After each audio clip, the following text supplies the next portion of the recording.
শীতে এমন কিছু বানান যা খেলে পেটও ভরবে আবার মনও ভরবে।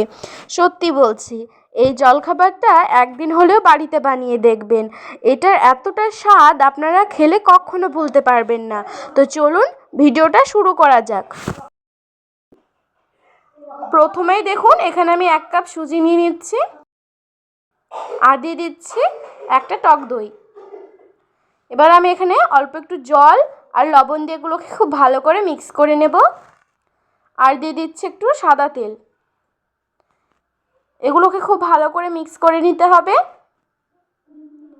এই যে দেখুন মিক্স করে নেওয়া হয়ে গেছে। এবার এটাকে আমি ঢাকা দিয়ে রেখে দেব 10 মিনিটের জন্য।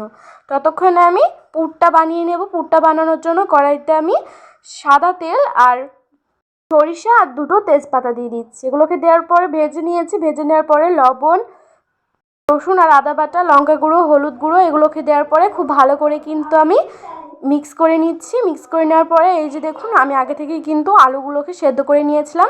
এই সিদ্ধ করা আলুগুলোকে ভেঙে এর মধ্যে দিয়ে দিতে হবে। এইভাবে কড়াইতে ভালো করে নাড়তে হবে। এই যে দেখুন এইভাবে নাড়তে নাড়তে কিন্তু এটা জড়ো জড়ো হয়ে আসবে। এবার আমি এখানে দিয়ে দেবো কাঁচা লঙ্কা আর ধনেপাতা কুচি। এগুলোকে দিয়ে খুব ভালো করে কিন্তু মিশিয়ে নিতে হবে। এই যে দেখুন পুরটা তৈরি হয়ে গেছে আর এদিকে আমাদের 10 মিনিট হয়ে গেছে। এবার আমি এখানে বেকিং পাউডার, বেকিং সোডা দিয়ে খুব ভালো করে মিক্স করে নেব। এই যে দেখুন মিক্স করে নেওয়া হয়ে গেছে। বেটারটা ঠিক কিন্তু এরকমটা হবে।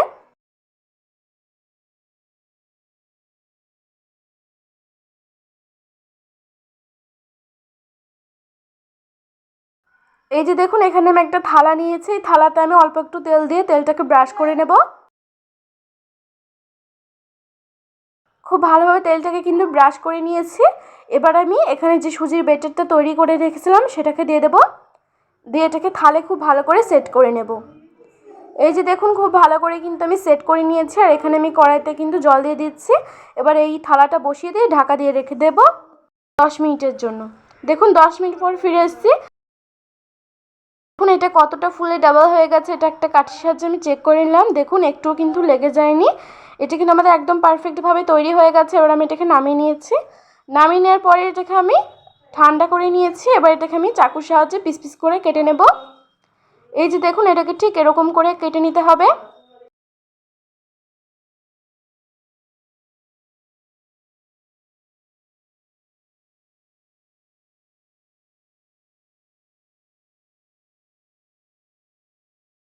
এই যে দেখুন এটা কিন্তু আমাদের কেটে নেওয়া হয়ে গেছে। এবার যে পুরটা আমি বানিয়ে রেখেছিলাম সেই পুরটাকেও কিন্তু আমি এখানে অল্প একটু পুর নিয়েছি। এই পুরটাকে আমি 4 কোণা করে শেপ দিয়ে নেব।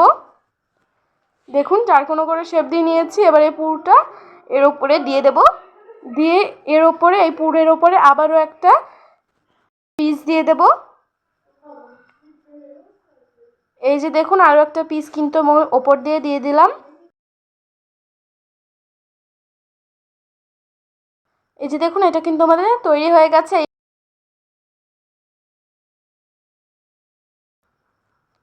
সমস্ত জলখাবারগুলোকে এইভাবে তৈরি করে নিতে হবে।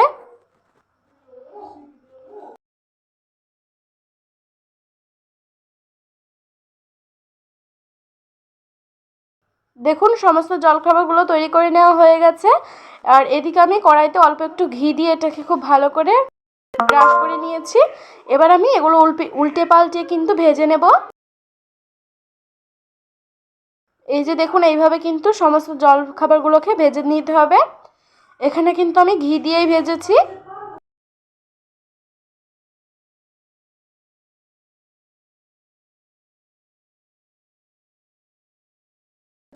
এইভাবে কিন্তু সমস্ত জলখাবারগুলোকে ভেজে নিতে হবে। এই যে দেখুন সমস্ত জলখাবারগুলোকে কিন্তু আমার ভেজে নেওয়া হয়ে গেছে। কতটা সুন্দর লাগছে এগুলো দেখতে। আর মাশাআল্লাহ খেতে কিন্তু অনেকটাই টেস্টি হয়েছিল। আপনারা এভাবে একবার হলেও এই জলখাবারটি বাড়িতে বানিয়ে দেখবেন। এর স্বাদ আপনারা কোনোদিনও ভুলতে পারবেন না।